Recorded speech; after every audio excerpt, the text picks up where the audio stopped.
Okay, this is a video for how to remove and put a new cowl piece for 2014 Nissan Altima. You have to remove the wipers first to remove this cowl piece because underneath for the wipers, and you have to put a new one.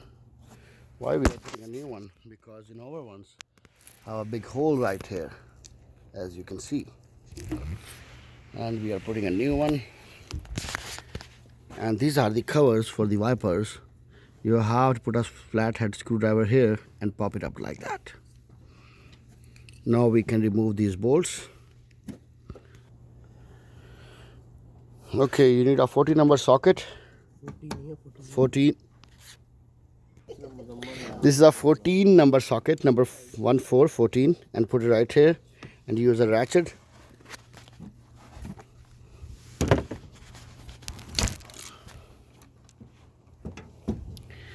On both sides. And then you can undo with the hand.